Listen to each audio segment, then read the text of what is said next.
I'm Dr. Bob Maggs. I've done the Key for many years and have been very active in forming the Key Biscayne Historical and Heritage Society. We have a wonderful program that we want to film for you today. It will play on channel 77, so everyone can see it at different times.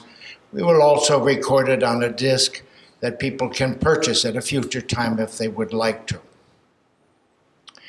As you know, the Key Biscayne Historical and Heritage Society was formed about 3.5 years ago and has about 230 members. We've been very active with a number of things. We've saved and preserved, and we're programming various educational programs on material that is significant in the history of Key Biscayne. Recently, as you know, we were offered a home, a Reed home that would be used as a museum. Unfortunately, we were not able to accept that for many reasons. But we will someday have a museum and be able to show all of these things to you, to your children, to your grandchildren, and maybe even your great-grandchildren. Today's program is unique. We have in the past looked at the island and how it formed from one day being a sandbar to being a suburb, more or less, of the city of Miami and Dade County.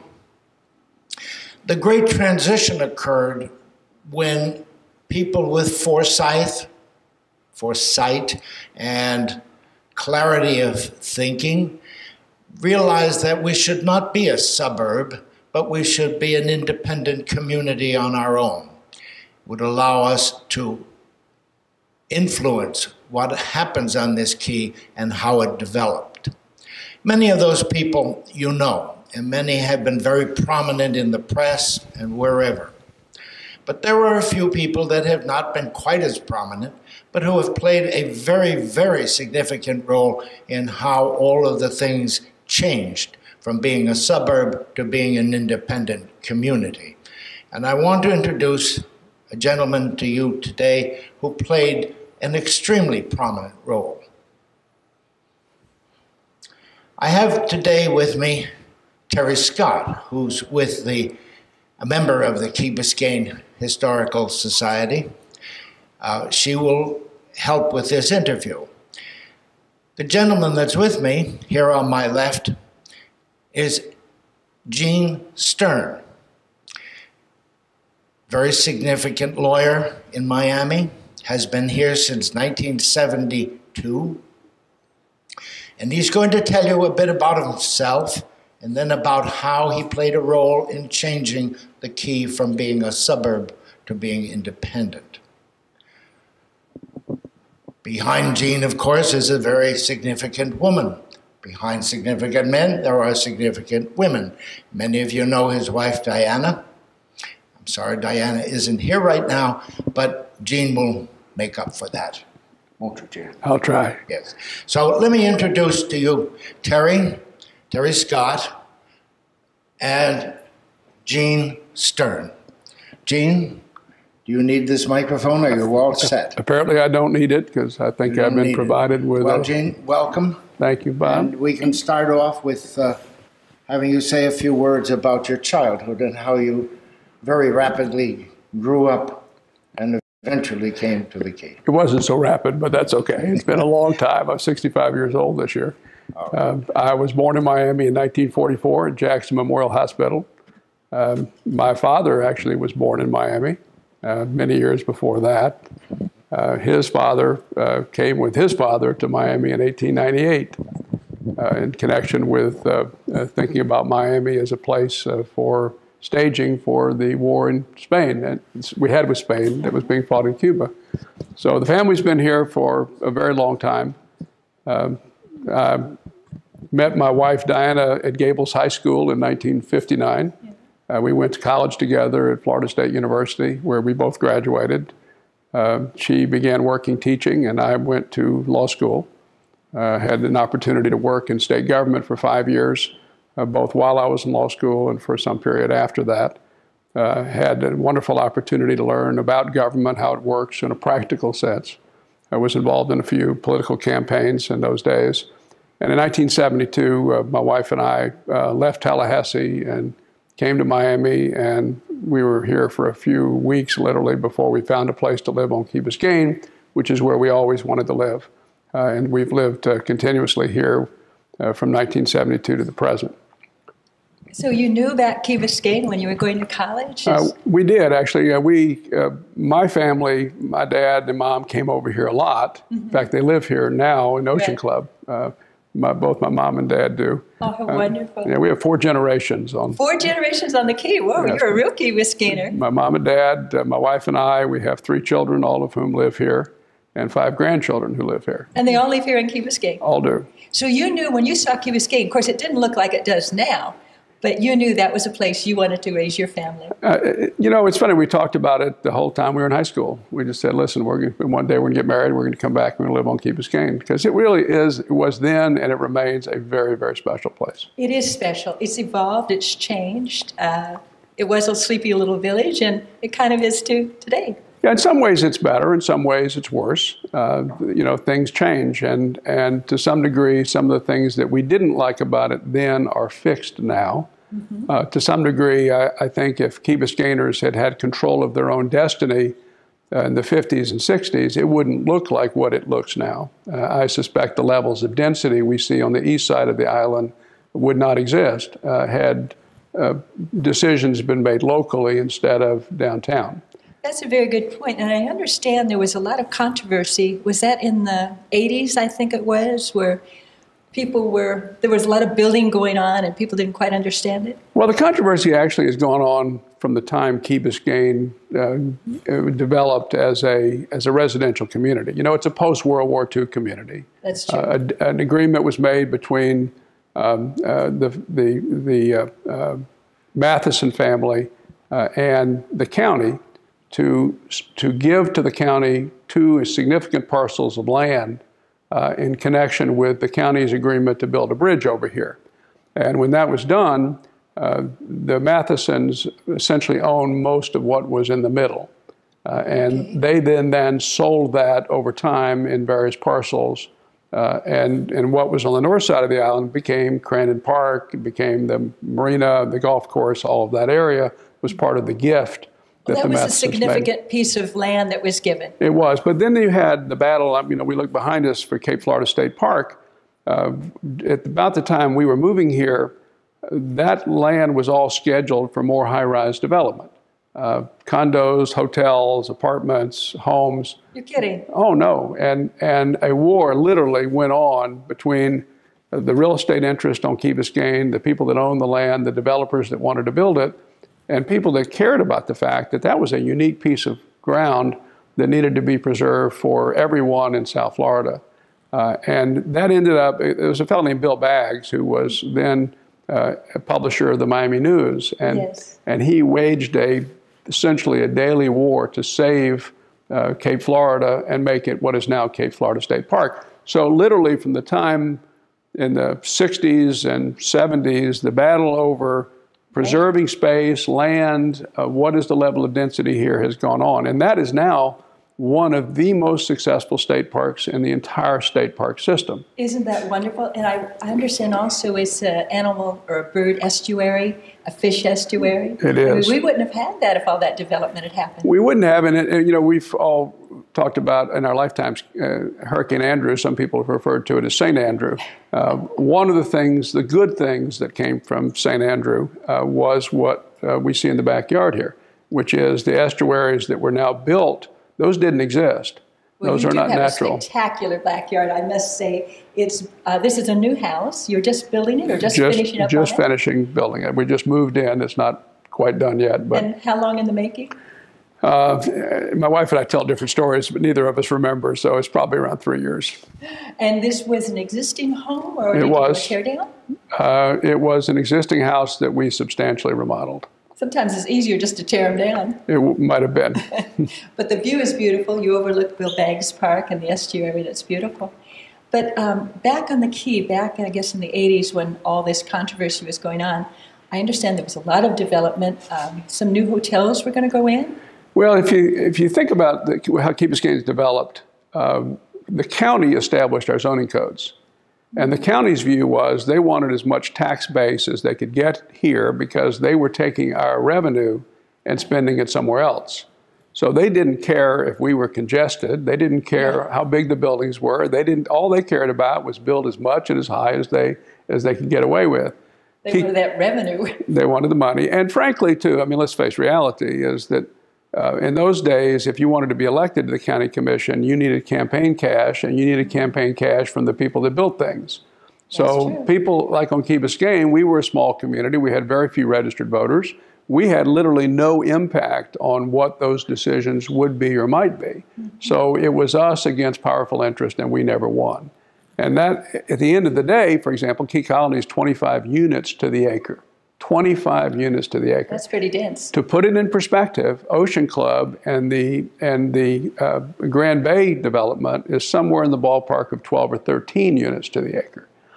Oh. But the county approved, in the 80s, approved developments for both those properties at 25 units to the acre. 25 to the acre. Oh my gosh, there's not enough room to stretch. Yeah, it's not just the fact of the buildings and the space that the buildings take. It's what comes with the buildings. It's the traffic, it's the people, it's the need of people to have access to public facilities.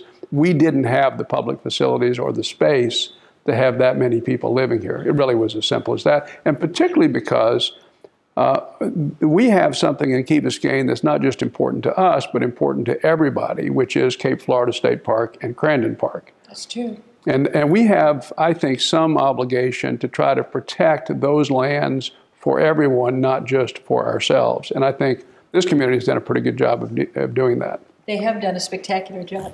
What was, I know you helped in the incorporation, or you did the incorporation. Well, it's in fairness, it's a process that involved many, many people. I and my family, we played a role in it.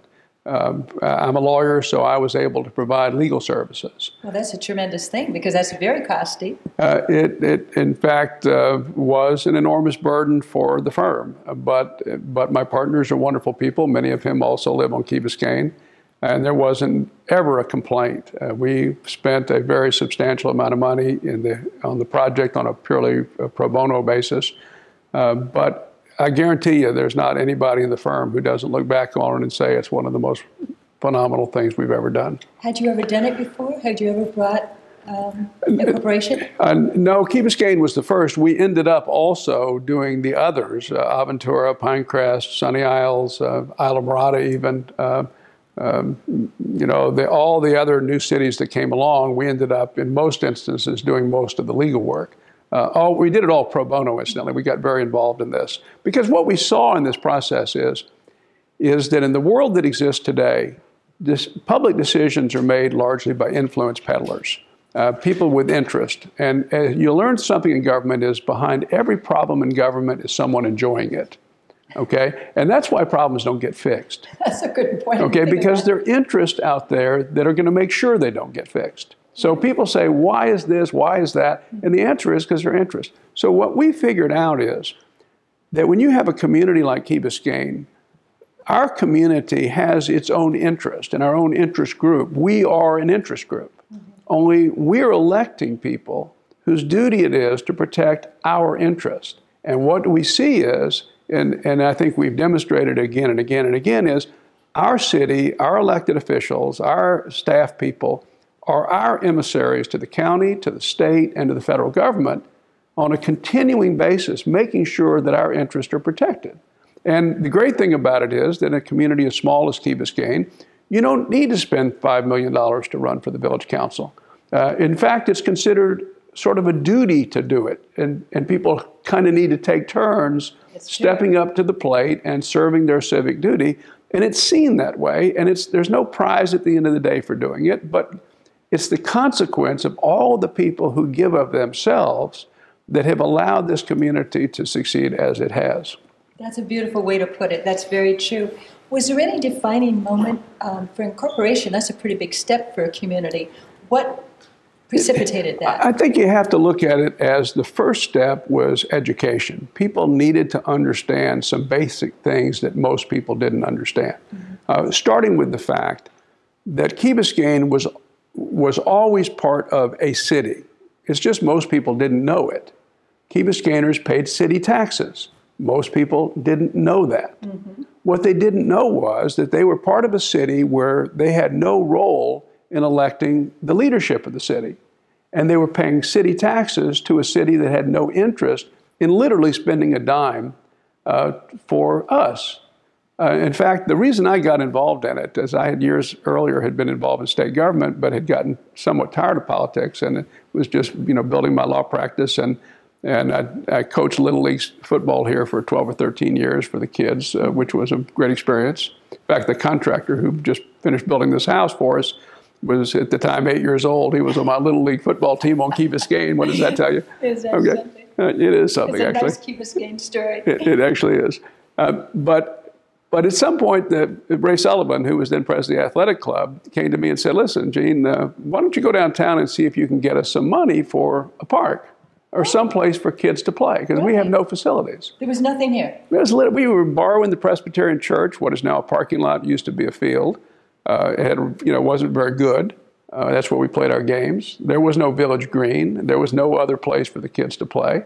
And the Presbyterian Church was kind to give it to us, but they could take it away anytime they wanted to. And it really wasn't big enough either. It was very inadequate for our community. So I go down to the county, and I met with the county manager who I'd known for a long time, and I said, what is it can you do for us? And he said, absolutely nothing. Nothing? Nothing. You're rich. You guys get together and you just do yourself a special taxing district and raise the money. And I went back and looked at it and said, wait a minute, don't we pay taxes? And so I got out the books and I looked and figured out how much Key Biscayners paid in taxes, and I was stunned. We were paying each year millions of dollars in property taxes. We were paying utility taxes, municipal utility taxes. Yeah. We were paying literally every single year millions of dollars. That money was going downtown, and they weren't spending a dime here. We had someplace else. We had a grower donate trees up and down Crandon Boulevard, and he planted these beautiful palms. Right. We went to the county and said, can you spring for $25,000 so we can water them, irrigate them? And they said, no, do it yourself. The trees died. No. The trees died, dead. Because they wouldn't offer the irrigation. That is correct. And After we paid all those taxes. Correct. And if you saw basically, people would get building permits or not get building permits. They would build whatever they wanted to build, however they wanted to build it. There was no code inspection. Nobody came down and looked, and people would build bathrooms and kitchens and add rooms. And frankly, much of this work was dangerous. Oh, sure can be. The electrical work wasn't done correctly. The plumbing work wasn't done correctly. They were creating flooding problems for the neighbors. It was literally out of control. And the county could care less. All they wanted was our money. They just wanted the revenue. They didn't want any checks and balances, nothing. None. And so what happened out of that exercise, just as it turns out, is Carlos de la Cruz, about that same time, asked me to go to a meeting of a group called Key Biscayners for Responsive Government. And Key Biscayners for Responsive Government was working on the incorporation of Key Biscayne. And that preceded my involvement by some period of time. So they came up with the idea they wanted to have their own say with this revenue. They did. And they didn't, I would say at the time, it was a very early exercise. And there was a gentleman by the name of Bill Croysdale who passed a number of years ago.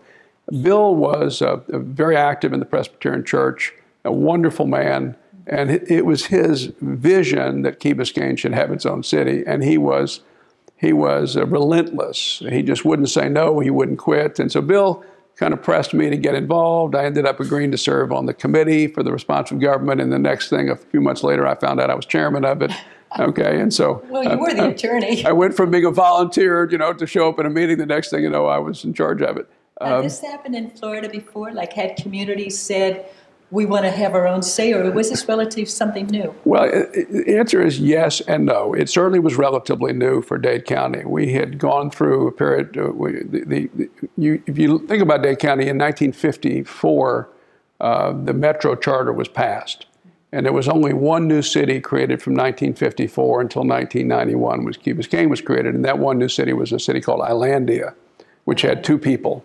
Okay, but it had the benefit of the guy who owned all the land was a county commissioner. That's okay, right. Yeah. and it no longer exists. Obviously, it was taken by the federal government. So I don't even know if the This was a pretty new deal. You guys were a pretty progressive group. well, what makes Dade County different from the other counties is that Dade County is the only county where the county commission makes incorporation decisions, not the legislature.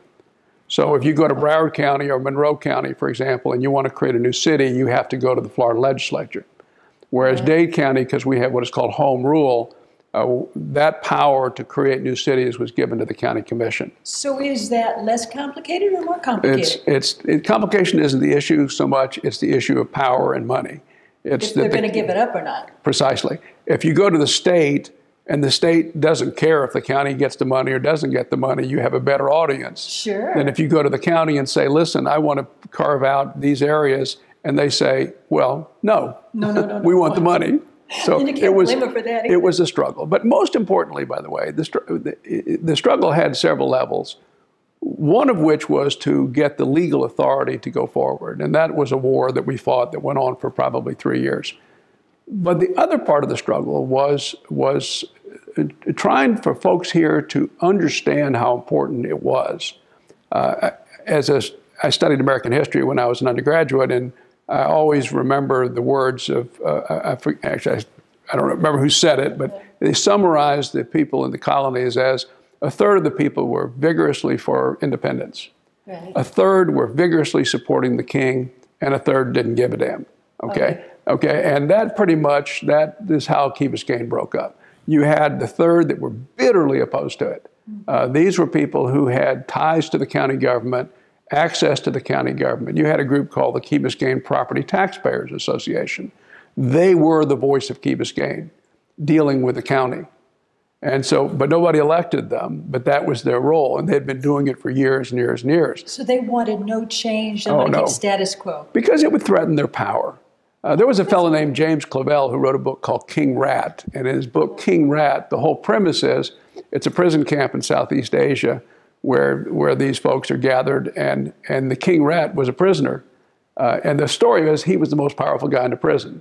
And at the end of the day, of course, he was the guy who was most disappointed when the British arrived and freed all his power. He lost his power. And so in some sense, communities like Key Biscayne, we had our King Rats. We had people who were enjoying the power of being part of a government that was dysfunctional, but the fact that it was dysfunctional didn't matter. And that goes back to the principle that behind every problem is someone enjoying it. That always exists. That's a good point. I never thought of it that way. That's a very good point. But then also people get nervous about change. They always think their taxes are going to go up. It's going to affect their lives. So change is difficult for some people to... well, that's true. I mean, in fact, we had a slogan that came out of this exercise, which was, incorporation means more than just lower taxes. Okay? That's a good one. It was, but for a very important reason. Is because if you talk to people about the issue is lower taxes, they would never believe you. But if you phrase the issue as incorporation means more than just lower taxes, you suddenly get people, their minds to work and say, oh, you mean we already pay taxes? That's okay. True. And so then we began to focus the argument about what can we do with the money that the county is taking from us. Okay, so you became incorporated. It took how long to incorporate? Well, it took years, but it's actually, there's a part of this exercise that's extremely important, is that the county didn't let us. So we decided to do what the colonists did from Britain. We created our own local government. We said, okay, you're not going to let us incorporate. Let's have a plebiscite, and let's see if the people on Key Biscayne want to elect their own community council. So you did it before you were approved to do it? Exactly. So then we go to the county and say, we want to use your voting machines because we want the voters on Key Biscayne to vote whether or not they want to do this. And simultaneously with the vote, we're going to be electing our first representatives. Well, that's brilliant. The Taxpayers Association fought us every step along the way. Frankly, the Islander News wasn't terribly helpful. And we had literally this unbelievable campaign to elect our own Continental Congress. That's what we did, okay? And so we won, more than 50% of the voters, huge turnout. Oh, it was a big turnout. Oh, huge. Were turned people out, up and down with signs, banners? honking, the whole bit. The Metro people spent a lot of money opposing us. The The unions that get their money from Dade County saw what was coming. They fought us. The unions? You fought the unions too? Oh, let me tell you, the fact of the matter is millions of dollars were going to Dade County from Key Biscayne. Where do you think it was going? I mean, and these people didn't want to end it. And so they were going to spend what they had to spend, do what they had to do, but we won. And so now what happens is we elected wonderful people to this council. Betty Sim, Brace Sullivan, Joe Rasco, Cliff Brody, Rafael Conte. We had just this wonderful group of people who were deeply caring about this community, who now were the voice of Key Biscayne. So now the county commission could no longer listen to a couple people from the Taxpayers Association who claimed to speak for us. Now we had an elected representative. So now what then happens is, we had the wars over the two major developments here, but now we have a voice. And now we can file lawsuits. Oh, that's important. And you're an attorney, so life is good. And we were filing lawsuits. And so suddenly what was happening is the community was beginning now to get a better understanding of, wait a minute, that's what it means to have a local voice. That's right, control over what's going on in your neighborhood. Correct. So then what happens is, by the way, there were polls done at the time, and it showed that probably 2/3 of the public was bitterly against incorporation. 2/3? 2/3, overwhelming. Of the people here in Key Biscayne? Yes, they were not going to support it. And so because of that fact, the county commission said, okay, we'll let you have a vote on incorporation, because they saw the polls.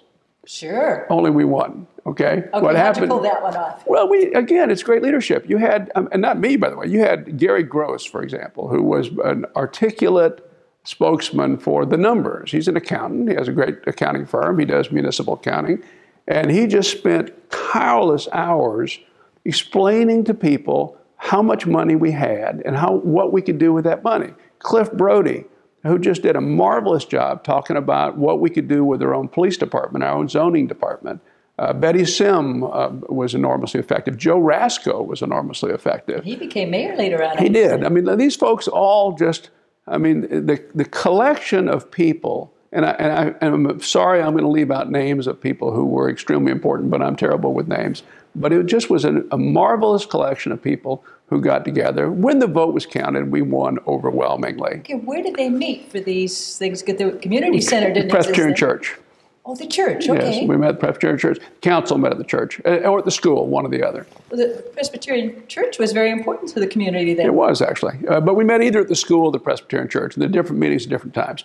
Now, what also happens at this point in time, by the way, is that the one argument the county made, which bothered me a little bit, was what happens if a hurricane comes and you're your own little city and you don't have the resources of Dade County? And so just think about what happens. We incorporate in 91. We now have to write a charter.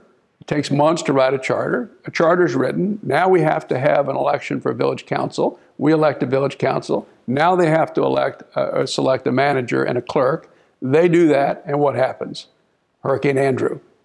Okay? Oh, this community had no police department, no zoning department, no public facilities. We had a manager and a clerk and a secretary. Okay? And so my worst nightmare, the one thing I worried about was we were not only were going to be hit by a hurricane of cosmic dimension, because Key Biscayne was absolutely in the eye wall of the hurricane. I mean, it's what eliminated the Australian pines from Cape Florida State Park that allowed it to be what it is today. But the fact is that it was devastating to Key Biscayne. And so I'm thinking, we didn't even have a chance. We don't have our police department yet. We don't have these resources yet. And you know what happened is our city manager, Sam Kissinger, who is a wonderful man and a very, very good manager, he came from New Rochelle up in the Northeast, where if you don't pick up the snow, you get fired. Okay? So what is exactly right. So what is Sam doing? Literally, the next day after the hurricane, he is negotiating with FEMA to get millions of dollars put in the bank, which shows up immediately, directly. So because he has power, he's the city manager. Exactly. We went right past the county, right past the state, directly to FEMA. We now have millions of dollars in the bank. The next thing he does is immediately goes and hires contractors, trucks, labor. So literally in days, our community is getting picked up. Now, what happened to the juggernaut of Dade County? It was years and years and years that the trash was sitting on the side of the road. And you know why? Because they were fighting among themselves over which of their friends was going to get the contract to pick up the trash. So Our trash is gone, with one exception. Crandon Boulevard, for almost a month, was the only part of Key Biscayne that remained full of trash because the county said, you can't pick up our trash. Wait a minute, you can't. I swear, they said, you can't pick up our trash. That's our trash. And so the remaining horrible eyesore on Key Biscayne was Crandon Boulevard, which the county said they wanted to keep the trash. Because they felt Crandon Boulevard was theirs. It was the vendors. They were negotiating the vendor contracts. They wanted the benefit of being able to give the contract. So at the end of the day, by the way, the village council goes crazy and instructs the manager to tell them, you pick up your trash tomorrow or we're picking it up the next day. And suddenly the county figured out how to get the trash off Crandon Boulevard. But it pointed out, by the way, is that the one fear I had was misplaced.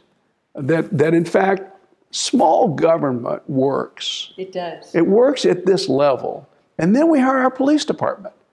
And we just had enormous success in our police department. People, I would always say, by the way, is who are the kids that are most affected by the police department? Are they the good kids? No, it's the bad kids. It's because the cops get to know the bad kids. They get to know where they live, what they are, and you know what? They help them. And they're watching them. It's not so much, it's more than watching them. It's they teach them. They give them an adult experience and an opportunity to be better people. Almost a mentor, a friend. It is. And then, of course, and that turned out to be hugely successful. Betty Sim and her, most people don't know this, but trees down every street on Key Biscayne is what Betty Sim pushed through the council. Is that that was one of her issues, and she wanted trees? It was, but you know what? What a difference it makes. I mean, if you think about this island, how stark it was, particularly after Hurricane Andrew. And so we came along with the notion of street trees. And then we fought the battle over sidewalks. And then, of course, we ended up with a huge battle over fire rescue. Because most people don't realize is that Key Biscayne had one little fire rescue station under the county. It was, and frankly, was extremely inadequate for a couple of reasons. One, the equipment was poor. They didn't have much in the way of equipment. Secondly, the way the county staffed their fire rescue departments, it was seniority from their union. So the older members of the union got the first pick. Well, these were the people that weren't paramedics, because the younger folks are all paramedics as well as firemen. And so what you ended up with is a significant number of people that were in that facility weren't even paramedics. And then their supervision was over Cape Florida State Park, Key Biscayne, and much of Virginia Key, and Crandon Park, and the marina. So you had one fire rescue vehicle that was extremely poor, poorly equipped, poorly managed, didn't have paramedics, and you had, on a Sunday or a July 4th, you had a need for fire rescue that was far superior, far greater than the facilities to serve them. All these parks and all these families. And do you know what we were paying for fire rescue services? No. We were paying almost 2.8 mils, which is about what we're now paying for our entire municipal budget.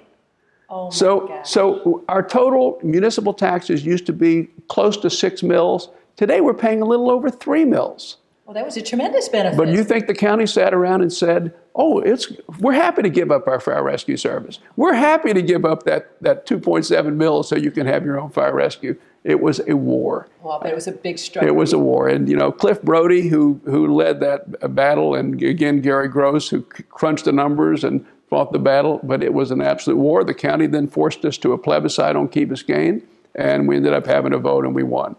They then go along and say no one else can get out.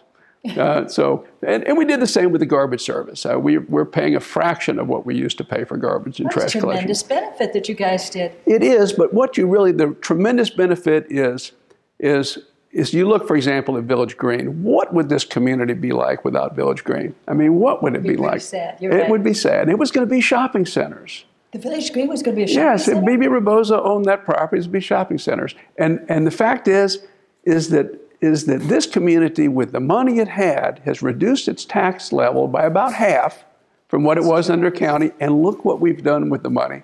I mean, look what we've done in this community. It's just unbelievable. And by the way, I hear from my friends in the county who say, well, this is just a rich community for rich people.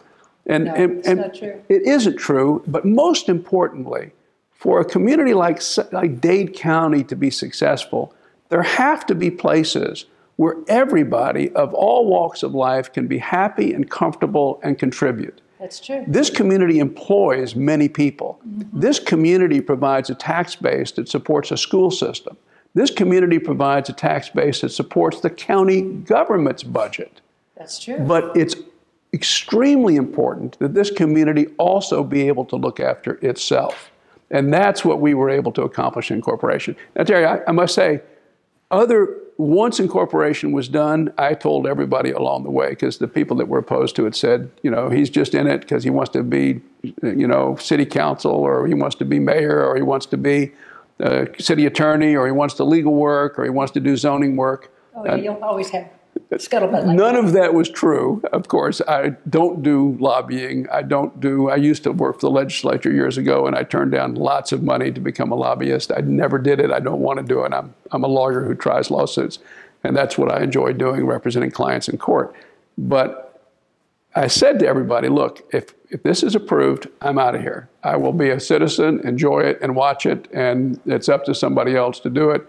And that's what's happened. Other than the fire rescue issue that I got pretty involved in, I have basically, I think, been to probably no more than 4 or 5 council members from the beginning. I occasionally watch it, and I'm extraordinarily proud of the people that have served this community, because they've done a great job. But that was very altruistic of you, because I know it took a lot of time, a lot of energy, and it had to cost a lot of money, because anytime you have litigation or things, it's very expensive. Yeah, but I think we are an altruistic community. I think no one person or small group of people could have contributed to make it work. It literally, I've identified a handful of people, many, many, many more. And they've all worked very, very hard for this. Did you have everything set up, like you had the vote? Did you know you were going to get the vote before the people voted?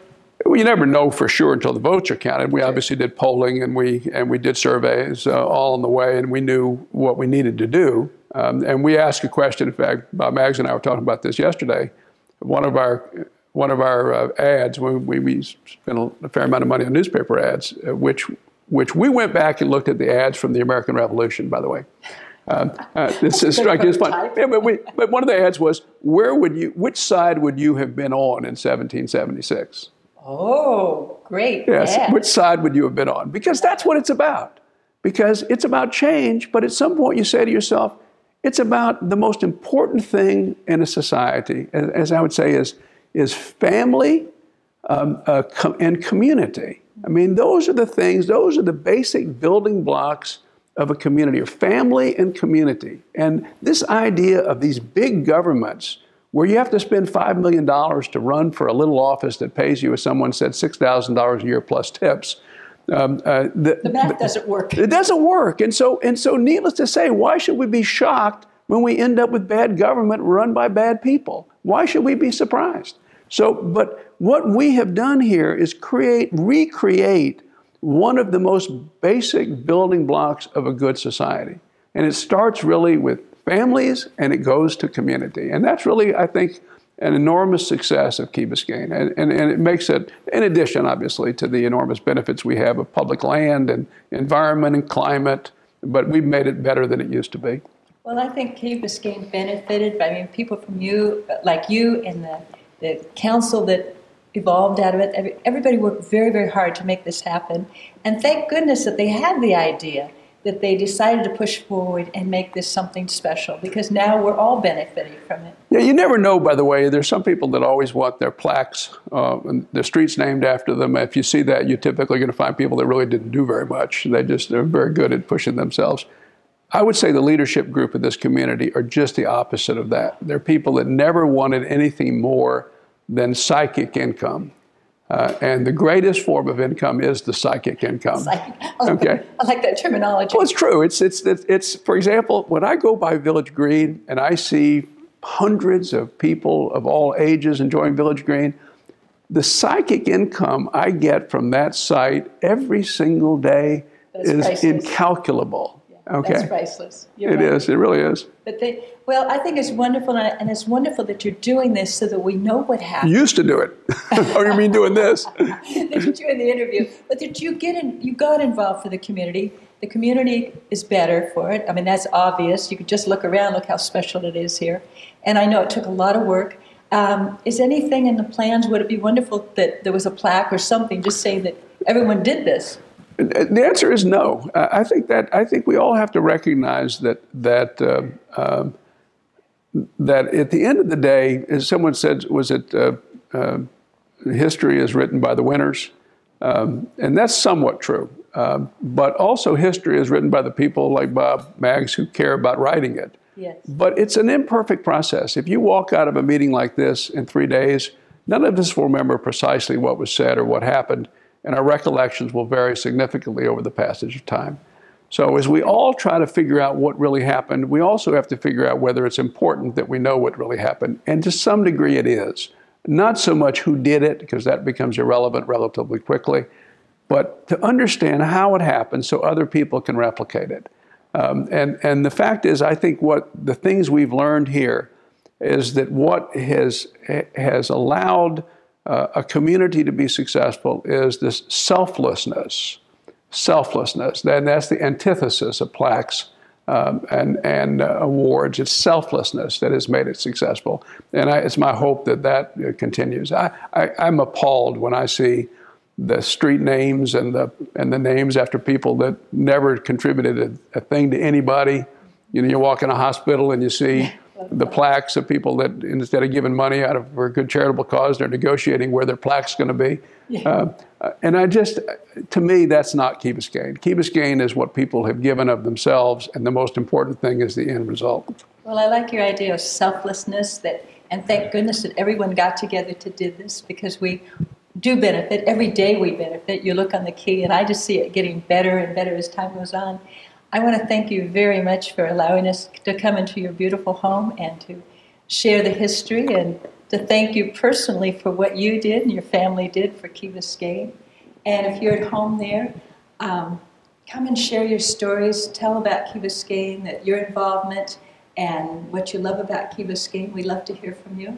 I'm with the Historical Society, and this is one of our shows that is on an ongoing basis. So thank you very much for watching, and it is a pleasure to be on Key Biscayne, and I hope you enjoy.